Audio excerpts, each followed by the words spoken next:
Yang terhormat Kepala Sekolah SMP Negeri 1 Tanjung Bintang, Ibu Lisnaini SPD MPD. Yang kami hormati Bapak Ibu Dewan Guru beserta staf tata usaha SMP Negeri 1 Tanjung Bintang yang berbahagia. Kita selalu diberikan kemudahan oleh Allah Subhanahu wa Ta'ala. Salawat berserta salam, marilah kita senantiasa sanjung agungkan kepada junjungan kita Nabi besar Muhammad Sallallahu Alaihi Wasallam yang selalu kita nantikan syafaatnya di yaumil akhir nanti. Amin Allahumma amin.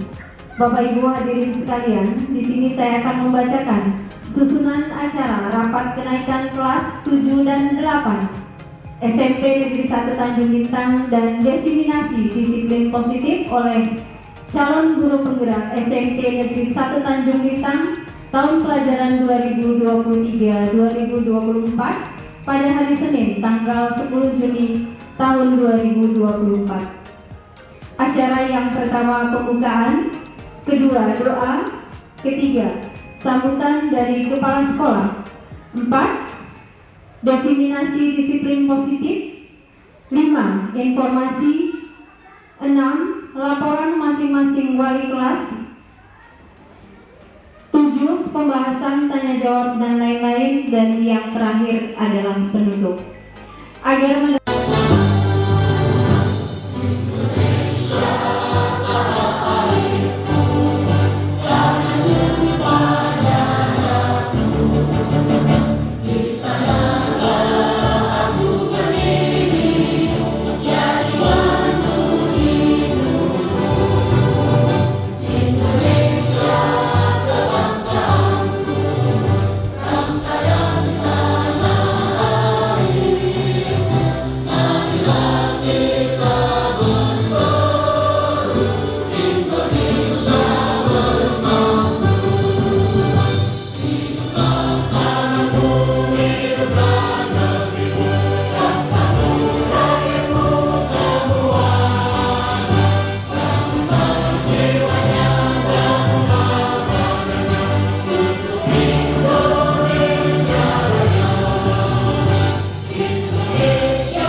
yang begitu padat Mungkin Bapak Ibu yang punya kesibukan yang lain ini juga sempat harus tergopoh-gopoh karena beberapa agenda ini membutuhkan kita bertemu semuanya. Yang pertama, kita melepas anak-anak, Bapak Ibu juga harus hadir. Yang kedua, kita akan melakukan rapat kenaikan kelas, Bapak Ibu guru juga semua harus hadir. Ada kebutuhan calon guru penggerak yang membutuhkan kita juga harus hadir, sehingga rundown acara kita mungkin pada hari ini begitu padat. Bapak Ibu yang saya hormati, terima kasih kehadirannya. Mungkin kalau untuk membahas tentang disiplin kinerja, saya tidak pernah mengatakan bahwa Bapak Ibu tidak disiplin, tapi saya hanya berharap ayo tingkatkan terus sampai disiplin itu kalah dengan kita. Tidak disiplin yang menagih kita, kok nggak datang, kok nggak ada, kok nggak hadir. Tapi sampai bentuk disiplin amat sih orang ini, sampai ada kalimat yang seperti itu yang kita harapkan. Tapi kita tidak nyambung yang dimaksudkan itu. Nah, artinya diseminasi itu Bapak Ibu berbagi. Jadi ada hal yang ingin dibagikan Bu Janiasi pada kesempatan ini sebagai calon guru penggerak angkatan 10, ini akan memberikan diseminasi budaya positif di sekolah kita, khususnya di SMP Negeri 1 Tanjung Bintang pada Bapak dan Ibu. Nah, apa itu pun nanti isinya kita simak bersama. Karena terkait diseminasi ini Bapak Ibu, ini sebenarnya yang banyak diminta oleh pihak kementerian. Sering berbagi dengan teman, misalnya siapa pulang pelatihan, ayo diseminasi. Siapa yang menjadi CGP, ayo diseminasi. Bapak Ibu menemukan aplikasi terbaru, ayo diseminasi. Bisa melalui Kombel atau mungkin dengan kegiatan-kegiatan yang seperti ini. Jadi untuk diseminasi Bu Janiasi mungkin nanti bisa kita simak bersama. Mudah-mudahan ini bermanfaat untuk kita. Karena kalau berbicara tentang disiplin, kemudian berbicara lagi tentang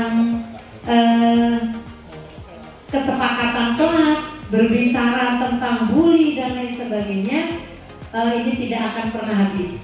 Selesai kelas 9 mungkin yang saya sampaikan tadi banyak menguji kesabaran kita, bisa jadi datang di kelas 7 yang baru pun demikian.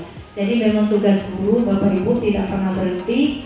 Ayo terus berbagi praktik baik dengan teman-teman. Mungkin ini saja yang saya sampaikan, nanti dapat disimak. Kalaupun ada hal-hal yang bisa kita diskusikan, nanti kita diskusikan bersama. Itu saja saya akhiri. Wassalamualaikum warahmatullahi wabarakatuh. Bismillahirrahmanirrahim. Allahumma sholli ala Muhammad wa ala ali Muhammad. Hamdan syakirin, hamdan na'imin, hamdan yu'afi ni'amahu wa yukafi mazidah. Ya Rabbana wa lakal hamdu kama yanbaghi li jalali wajhikal karim wa azimi sultanik. Allahumma sholli ala Muhammad wa ala ali Muhammad. Ya Allah, ya Tuhan kami, pada siang hari ini kami berkumpul di ruangan ini ya Allah, dalam rangka rapat kenaikan kelas. Semoga dengan rapat ini dapat mendapatkan hasil yang terbaik ya Allah. Ya Allah, ya Tuhan kami, mudahkanlah kami sebagai pendidik untuk mendidik anak-anak kami menjadi anak-anak yang berbakti, berguna bagi agama bangsa dan negara.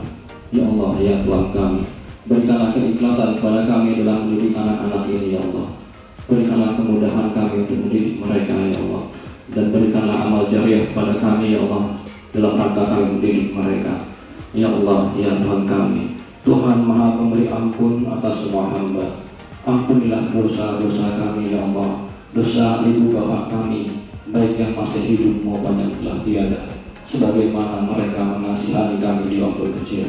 Ya Allah, ya Tuhan kami, Tuhan Maha Pemberi petunjuk atas semua hamba. Tunjukkan kepada kami ya Allah bahwa yang benar itu tetap benar, sehingga kami mampu melaksanakannya. Dan tunjukkan kepada kami bahwa yang salah itu tetap salah, sehingga kami mampu menjauhinya. Allahumma inna nas'aluka salamatan fid din wa afiyatan fil jasad wa jiratan fil ilmi wa barakatan fil rizki wa taubatan qabla al-maut wa rahmatan indal maut wa maghfiratan ba'da al-maut. Allahumma hawin alaina fi sakaratil maut wa najata minan arwah afrahil hisab. Rabbi habli minas sholihin, Rabbi habli minas sholihin, Rabbi habli minas sholihin. Rabbana atina fid dunya hasanah wa fil akhirati hasanah wa qina azabannar. Walhamdulillahi rabbil alamin. Assalamualaikum warahmatullahi wabarakatuh. Tabipun Robi Sroli Sodri wa Yasirli Amri wa Hlul Uhdatan min Lisani Yafqahu Qawli. Yang terhormat Ibu Kepala SMP 1 Tanjung Bintang, Ibu Lisnaini SPD MPD. Yang saya hormati Ibu Juari MKOM selaku Wakil Kurikulum sekaligus pengajar praktik dan juga guru penggerak di SMP 1 Tanjung Bintang. Yang saya banggakan Bapak Ibu, guru, rekan sejawat yang sama-sama memperjuangkan pendidikan di SMP 1 Tanjung Bintang. Baiklah, sebelum saya menyampaikan terkait budaya positif, saya ucapkan terima kasih untuk Bapak Ibu semua yang sudah merelakan waktunya, meluangkan kehadirannya untuk kita sama-sama hadir di sini. Baik, yang akan saya sampaikan sebenarnya kita berbagi sedikit yang saya tahu, mudah-mudahan ketika dibagi itu punya manfaat lebih seperti itu ya Bapak Ibu. Terkait budaya positif, kenapa budaya positif perlu dibangun di satuan pendidikan? Jadi satuan pendidikan itu merupakan lingkungan di mana siswa-siswa kita menghabiskan sebagian besar waktunya di satuan pendidikan untuk belajar. Mereka tidak hanya belajar akademik, tapi bagaimana di satuan pendidikan mampu mewadahi mereka untuk membangun karakter baik, budaya positif di sekolah, serta bagaimana sekolah mampu untuk mendukung perkembangan holistik siswa, menumbuhkannya secara penuh tanggung jawab, di mana itu menjadi tanggung jawab komunitas, tanggung jawab guru, staf, siswa, dan kita semua sebagai warga sekolah.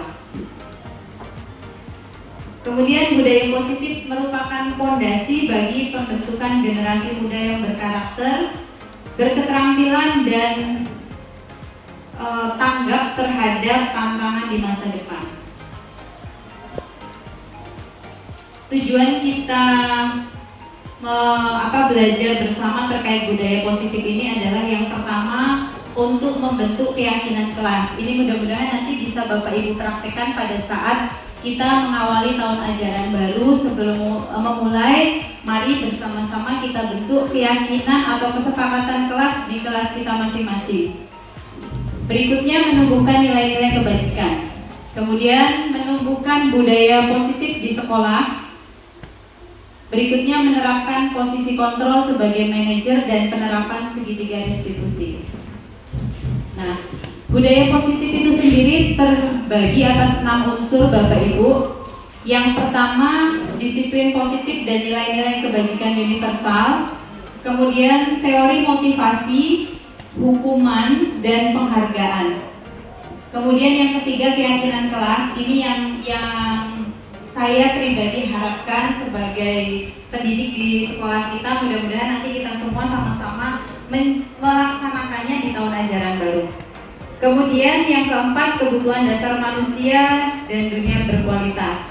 Kemudian 5 posisi kontrol, dan yang terakhir segitiga restitusi.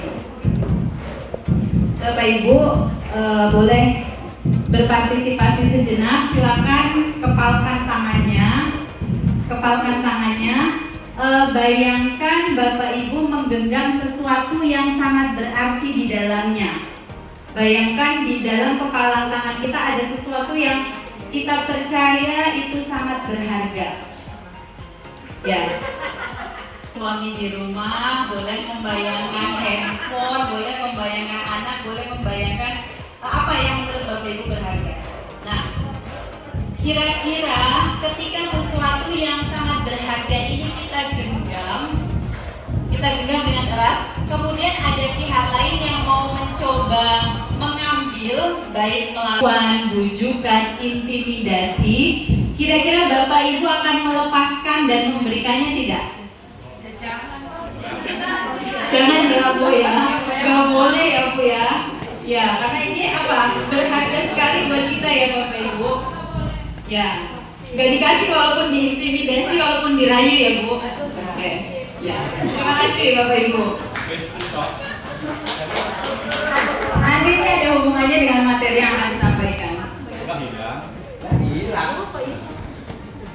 Baik, teori kontrol menurut Dr. William Glasser itu meluruskan miskonsepsi terkait kontrol kita, di mana yang pertama kita sebagai orang dewasa selalu berasumsi guru mampu mengontrol murid. Padahal yang sebenarnya, konsepsi yang sebenarnya adalah kita tidak akan bisa mengontrol murid. Seperti itu. Kemudian penguatan positif itu efektif dan manfaat menurut kita. Menurut teori dari Dr. William Glasser, ketika kita selalu memberi penguatan positif, itu akan memberikan kecenderungan anak itu ketergantungan, seperti itu, artinya belum bisa mandiri sepenuhnya. Kemudian yang ketiga, kritikan dapat membuat orang merasa bersalah dalam menguatkan karakter. Ya, ini sering ketika anak salah kita tambah ojo-ojoin supaya dia merasa bersalah. Padahal ketika itu kita lakukan ternyata itu punya dampak yang tidak baik, seperti itu.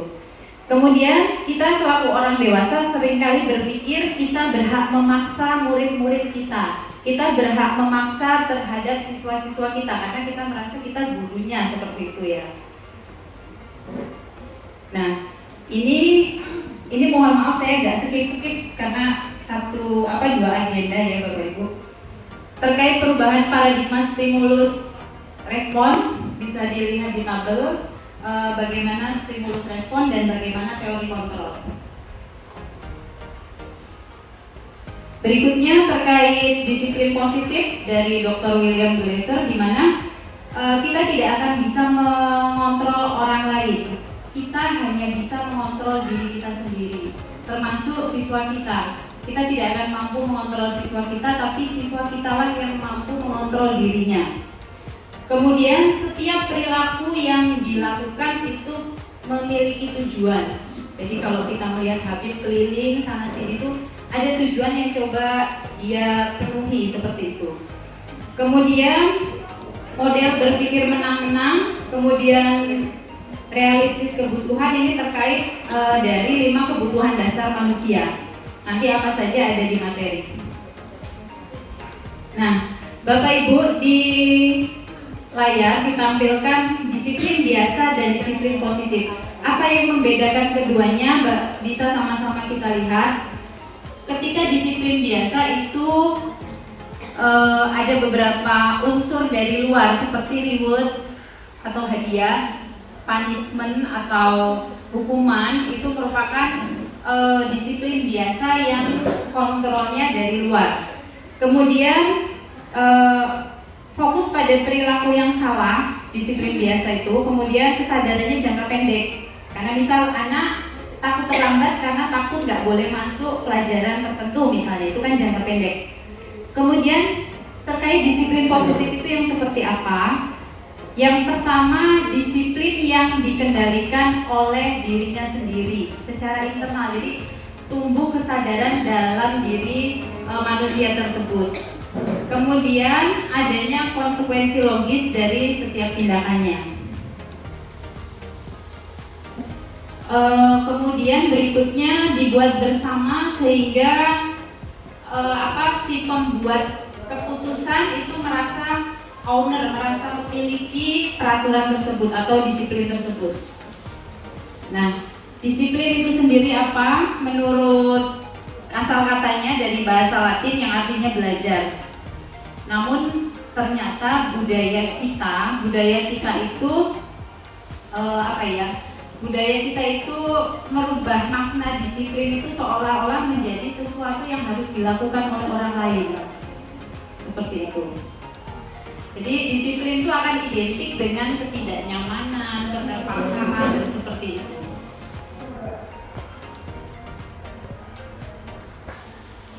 Berikutnya terkait teori motivasi perilaku manusia.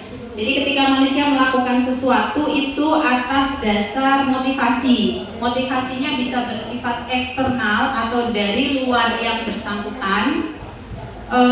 Ini biasanya untuk menghindari ketidaknyamanan, menghindari hukuman, kemudian mendapatkan sesuatu dan lain-lain. Kemudian terkait internal, berarti motivasi yang ada dalam diri, di mana itu dilakukan sebagai bentuk menghargai diri sendiri. Nah, menurut Ki Hajar Dewantara, merdeka itu diartikan apa? Ketika kita tidak hanya terlepas dari perintah, tapi kita juga cakap memerintah diri kita sendiri.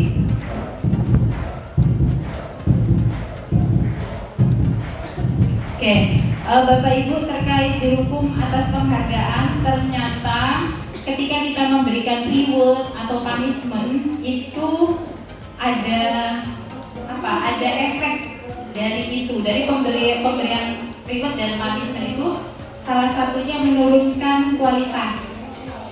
Kemudian penghargaan itu mematikan kreativitas. Yang terakhir, penghargaan mengurangi motivasi internal. Nah, apa gantinya ketika penghargaan dan punishment itu punya efek yang kurang baik? Kita bisa melakukannya dengan menggantinya dengan kebajikan apresiasi. Apresiasinya seperti apa? Bisa melalui pengakuan. Pengakuannya harus fokus dan detail. Misalnya murid kita katakanlah Elma melaksanakan piket kelas dengan baik, itu bisa disampaikan, terima kasih Elma, kamu sudah menyapu kelas dengan baik. Jadi fokus dan detail ya Bapak Ibu. Kemudian bisa dilakukan dengan memberi pengakuan secara pribadi. Jadi tidak secara global kelas 7A misalnya, tapi siapa di 7A yang punya atau melakukan kebaikan itu bisa diapresiasi secara personal. Kemudian pengakuannya dilakukan secara bergantian supaya apa? Supaya anak-anak yang kita sama-sama yakin setiap siswa kita itu punya potensi. Setiap siswa kita itu punya sesuatu yang istimewa, tidak di bidang akademik, mungkin di motorik, tidak di motorik, mungkin di yang lain, visual dan sebagainya. Jadi kita berikan apresiasi secara bergantian. Kemudian beri pengakuannya secara konsisten dan fokus pada proses. Jadi proses apa yang sedang dia lakukan, kita fokusnya pada proses, bukan pada hasil. Nah, ini tampilan contoh apresiasi. Misalnya kemarin saya perhatikan rasa empatimu terhadap teman besar sekali karena meminjaminya pena misalnya dan sebagainya. Nah, Bapak Ibu, kita akan sama-sama belajar tentang apa sih beda hukuman dan konsekuensi.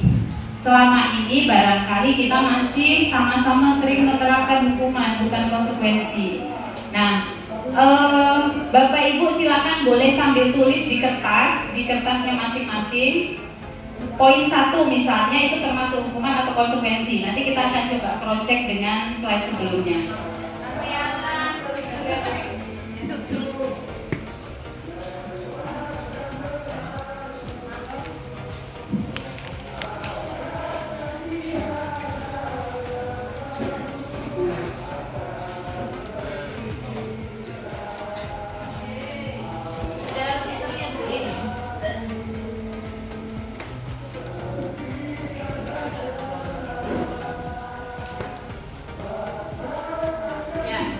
Kita ambil contoh 1 Bapak Ibu. Mencatat 100 kali di dalam buku dengan kalimat saya tidak akan terlambat lagi karena itu dilaksanakan karena anak tersebut terlambat. Jadi katakanlah Habib terlambat, kemudian kita minta dia mencatat, catat 100 kali di bukumu saya tidak akan terlambat lagi. Ini menurut Bapak Ibu hukuman atau konsekuensi? Hukuman. Oke, hukuman ya. Kemudian kita yang kedua, lari mengelilingi lapangan basket 2 kali karena terlambat hadir di sekolah. Itu hukuman atau konsekuensi? Hukuman. Oke. Berikutnya, menggantikan kertas tugas teman yang telah dicoret-coret. Hukum konsekuensi. Oke, kita coba cross check ya Bapak Ibu.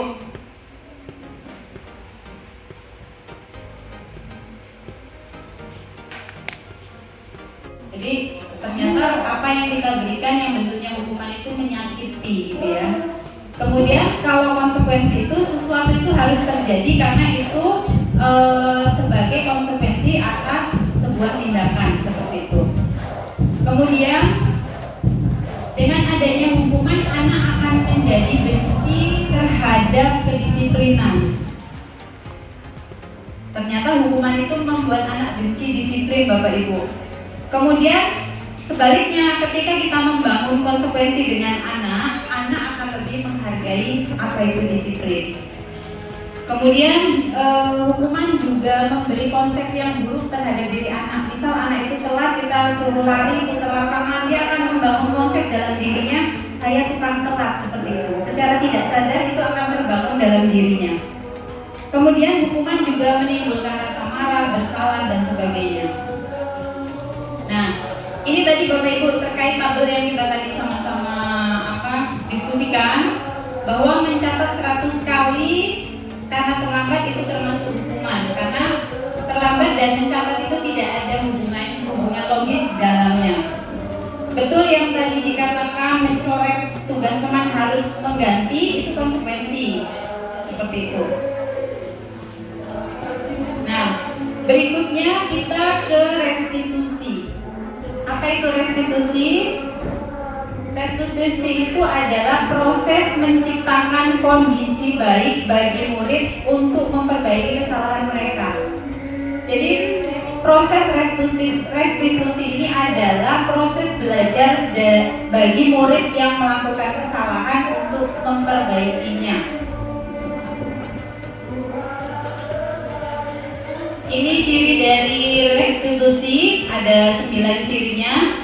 Yang pertama, bukan untuk menebus kesalahan, tapi anak belajar dari kesalahan yang dia lakukan.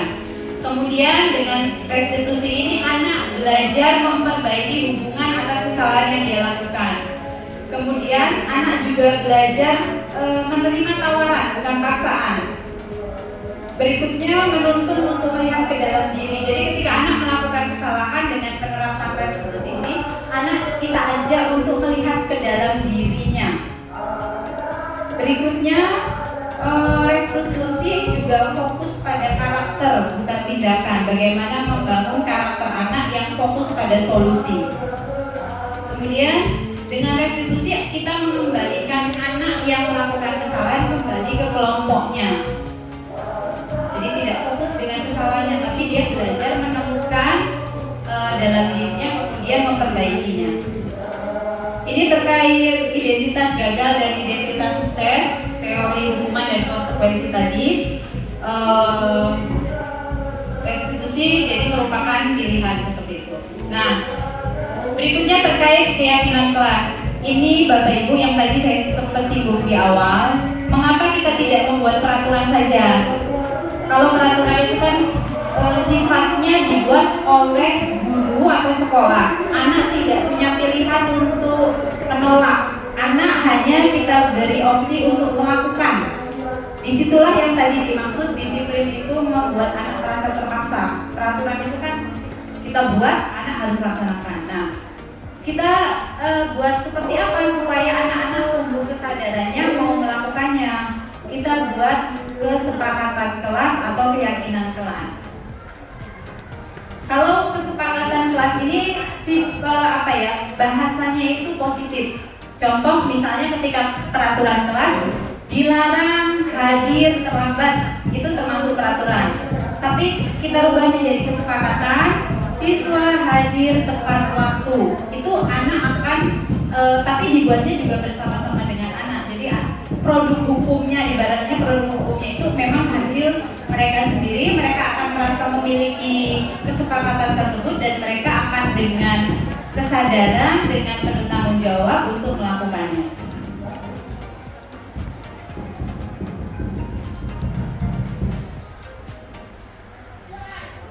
Nah, ini terkait beda peraturan dan keyakinan kelas. Contoh yang peraturan, dilarang mengganggu orang lain. Kita rubah menjadi keyakinan kelas, menghormati orang lain misalnya. Kemudian dilarang melakukan kekerasan dan bullying misalnya. Kita rubah menjaga keselamatan dan menghormati orang lain seperti itu. Nah, berikutnya terkait kebutuhan dasar manusia, Bapak Ibu. di mana kita semua dan siswa-siswa kita juga memiliki kebutuhan dasar sebagai manusia. Apa saja kebutuhannya? Kebutuhan belonging. Apa itu? Kebutuhan rasa ingin disayang, rasa ingin diterima, apapun latar belakangnya. Mungkin anak-anak kita yang agak gemesin itu mungkin salah satunya adalah karena mereka pengen kita sayang, seperti itu ya. Kemudian kebutuhan power, penguasaan. Jadi yang suka keliling, suka malapin, mungkin itu mereka sedang berusaha memenuhi kebutuhan penguasaan. Berikutnya kebutuhan kesenangan atau fun. Kemudian kebutuhan bertahan hidup atau survival. Ini misal ada anak kita yang pagi mintain jajan ke temannya maksa gitu. Mungkin bisa saja dari rumah anak ini tidak sarapan, ibunya tidak sempat menyiapkan, atau ibunya karena repot tidak sempat masak untuk anaknya sehingga anaknya berangkat sekolah lapar. Akibatnya anak itu ambil paksa jajan temannya, seperti itu. Kemudian kebutuhan yang lain adalah kebutuhan akan kemerdekaan atau freedom. Nah, yang selanjutnya terkait 5 posisi kontrol. Ini yang kita sebagai guru akan atau sudah dan akan belajar untuk memperbaikinya. Yang pertama adalah posisi kontrol sebagai penghukum. Ini contohnya seperti ini. Misal ada anak salah, kita langsung, atau anak terlambat, kita langsung lari keliling lapangan. Atau anak itu nggak pakai sepatu hitam, pakai sepatunya beda, kita langsung minta copot sepatunya, kamu seharian nggak usah pakai sepatu. Itu kita berada di posisi penghukum, tanpa kita mau tahu alasannya, tanpa kita mau tahu sebabnya. Kemudian yang kedua, pembuat rasa bersalah. Jadi begitu anak datang terlambat, misalnya kita, kamu ini gimana Tona kok datang terlambat, kita bahasanya halus, tapi kita membuat anak merasa bersalah. Ini ada di posisi kontrol, membuat rasa bersalah. Kemudian ada posisi kontrol sebagai teman. Misalnya saking mau jadi teman murid kita panggil hai guys apa gitu, sehingga tidak ada lagi jarak antara guru dan anak. Kemudian ada posisi pemantau. Kemudian yang terakhir posisi manajer. Nah, ini tabel terkait perbedaan apa fungsi penghukum, posisi kontrol penghukum, seperti apa tindakannya, contoh-contohnya, kemudian membuat rasa bersalah, posisi teman dan sebagainya. Nah, kita akan melihat membedakan posisi kontrol. Contoh yang pertama, saya kecewa sekali dengan kamu. Ini termasuk posisi kontrol sebagai pembuat orang merasa bersalah. Ini kita tidak memberi solusi, tapi kita justru membuat anak merasa bersalah. Kemudian, kamu tidak pernah mendengar. Jadi kita langsung fokus menghakimi. Ini kita berada di posisi penghukum. Kemudian, sebagai teman seperti apa? Misalnya, ayolah lakukan demi ibu. Ya, apakah ini baik? Sebaiknya apa ada batasan seperti itu. Kita sebaiknya berada di posisi manajer, di mana kita belajar mengajak anak untuk menemukan masalahnya, memperbaikinya, kemudian menjadi lebih baik seperti itu. Nah, yang terakhir Bapak Ibu terkait segitiga restitusi. Di sini segitiga restitusi proses menciptakan kondisi bagi peserta didik untuk memperbaiki kesalahan mereka sehingga mereka bisa kembali pada kelompok mereka dengan karakter yang lebih kuat. Maka segitiga restitusi ini dikombin dengan posisi kontrol manager. Ketika itu kita coba latih pada diri kita semua, harapannya nantinya kita tidak lagi anak upacara itu kita giring-giring, tapi sudah tumbuh kesadaran mereka untuk menjalankan tugas dan kewajiban mereka sebagai siswa. Apakah mudah? Tentu tidak. Tidak semudah saya ngomong, saya yakin Bapak Ibu. Itu butuh doa kita bersama, butuh kerja keras kita bersama, butuh kita saling berkolaborasi dan bekerja sama untuk mewujudkannya menjadi budaya positif di sekolah kita. Nah, ini tahapan dari proses segitiga restitusi, di mana ada 3 tahapan dalam proses segitiga restitusi. Yang pertama, menstabilkan identitas, kemudian validasi kebutuhan, kemudian menanyakan keyakinan. Ini kemarin saya coba lakukan dengan kelas 8. Kebetulan anak tersebut pada saat jam pelajaran keluar, ternyata pas saya tanya BAB, menemani BAB. Jadi di situ kita coba mengajak anak berdiskusi, menemukan apa kesalahannya, kemudian mengajaknya untuk kembali ke identitasnya, kemudian menjadi lebih baik. Jadi menyadari kesalahannya, kemudian mencari solusinya.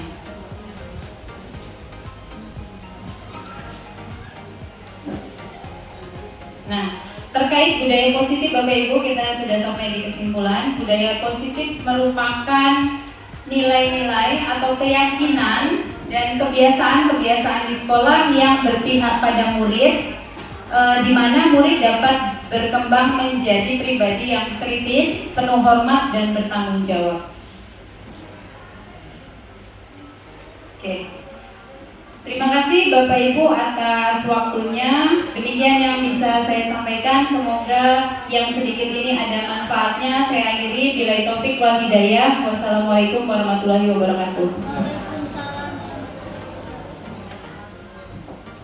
Apapun kita bisa lakukan Bapak Ibu, yang penting kita ada kerjasama, kolaborasi, karena memang membangun budaya positif itu tidak semudah yang dibayangkan.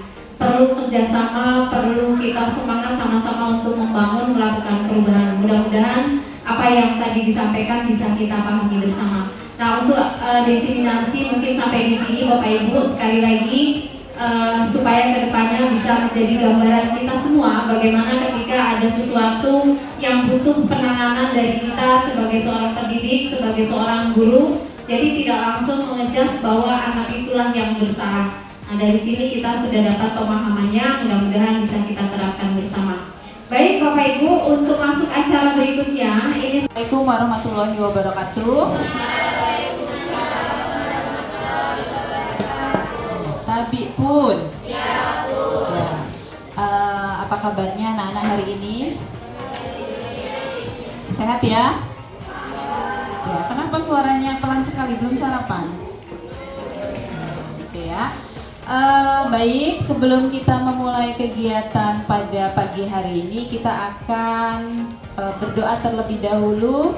Silakan kepada mengawali kegiatan pada hari ini. Marilah kita berdoa menurut kepercayaan masing-masing. Berdoa mulai.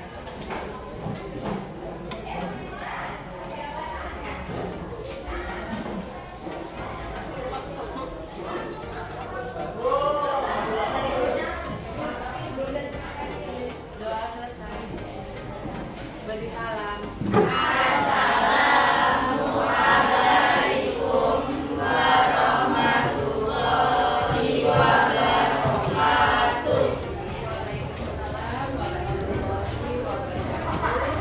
Sebelum mulai ke pembelajaran, kita hari ini akan membuat kesepakatan kelas atau keyakinan kelas ya. Jadi hari ini kita akan bersepakat apa-apa yang akan menjadi nilai-nilai yang kita percaya itu menjadi keyakinan kelas kita. Gimana? Siap? Siap? Siap. Oke. Baik. Sebelum kita lanjut, Ibu akan membagikan kertas ya. Oke,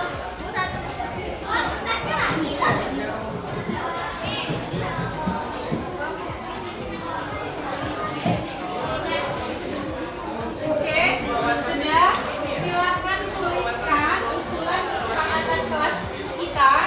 Selanjutnya tempelkan di depan. Boleh lebih dari satu, silakan.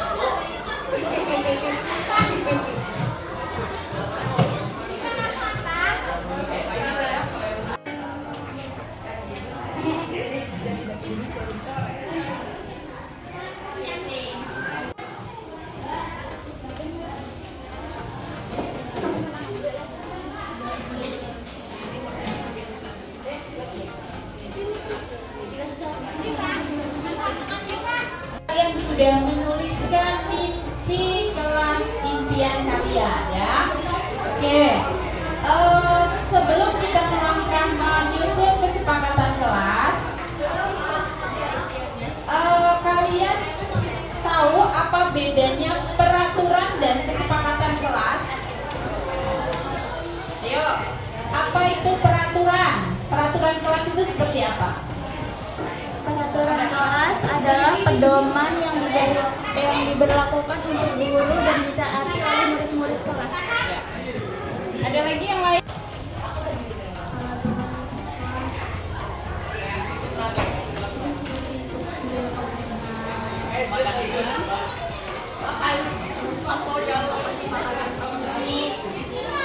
Yang peraturan saja dulu, yang peraturan.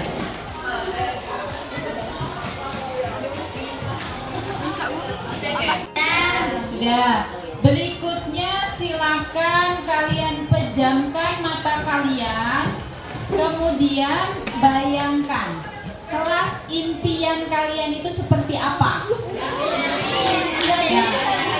Sambil pejamkan mata, bayangkan kelas impian kalian yang seperti apa? Misalnya kelas yang bersih tanpa sampah, kelas yang tenang, kelas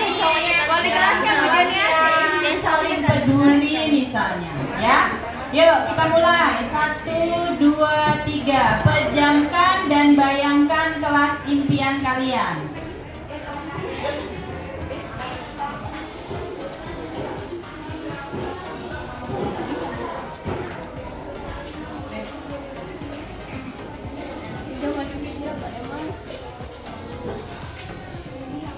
Oke, sudah? Kalau sudah berhasil membayangkan kelas impian kalian, Kesepakatan kelas itu gagasan atau usulan yang disampaikan antara beberapa pihak dan disetujui oleh kedua pihak tersebut. ke depan. Ya.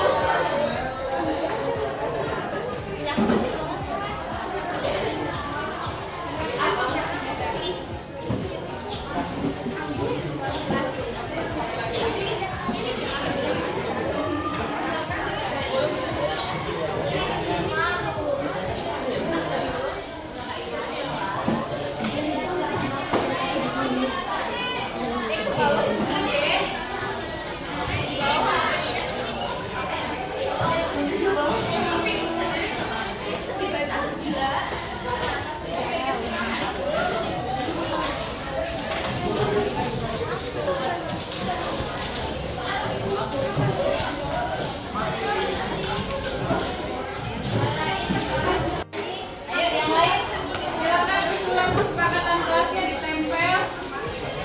Bawa ke depan untuk ditempel ya, silakan.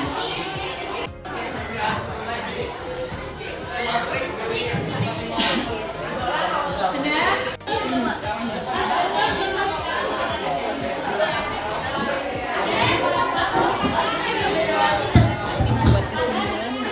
Bersihan.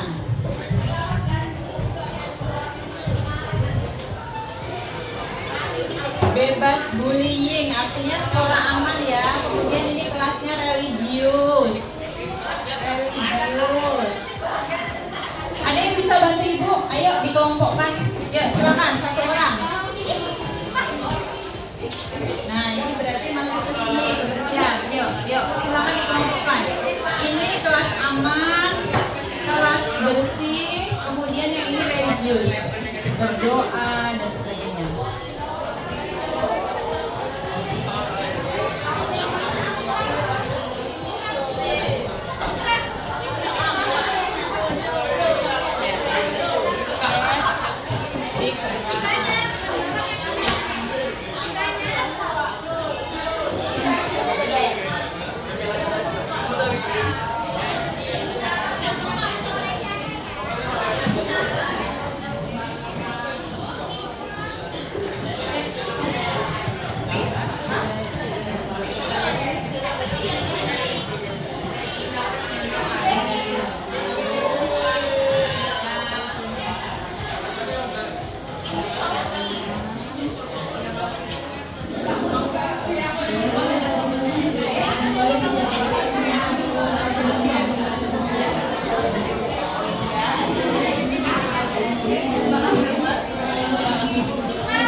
sehingga nanti poin-poinnya mampu mengakomodir usulan dari kesepakatan kelas kita. Oke, kalian sudah mencurahkan ide untuk menyusun kesepakatan kelas kita ya. Dari ide-ide yang disampaikan ada 5 poin inti dari kesepakatan kelas kita. Yang pertama adalah kelasnya disiplin. Mulai dari piket kelas selalu dilaksanakan, kemudian tidak ribut gitu ya.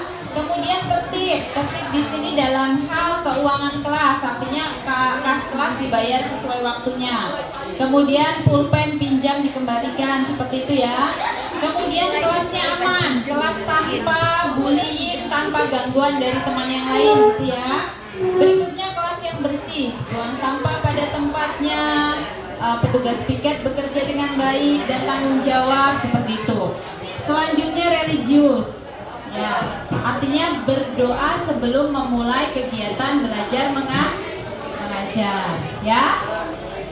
Oke, kita sudah simpulkan kesepakatan kelas kita. Bagaimana, sepakat dengan 5 poin ini? Sepakat? Oke. Nah, nanti silakan sekretaris kelas untuk membuat kesepakatan kelas ini, boleh di Canva, nanti dicetak, tempel di kelas supaya kita semua bisa membaca, memahami dan melaksanakan bersama dengan penuh kesadaran dan tanggung jawab.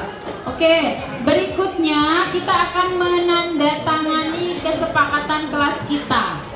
Silakan masing-masing kalian bergiliran maju untuk kita menandatangani kesepakatan kelas. Sama ibu sama ya, ada yang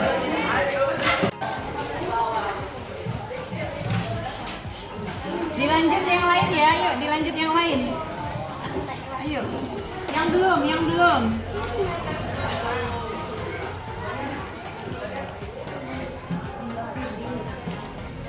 Ayo Mas, Mbak. Ayo maju Mbak.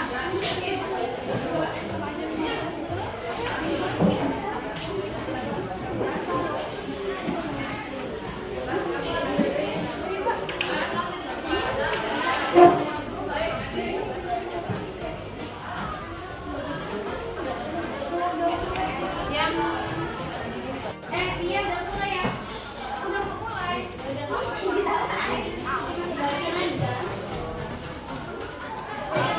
Yang belum Mbak. Mas, yang belum Mas, cepet Mas.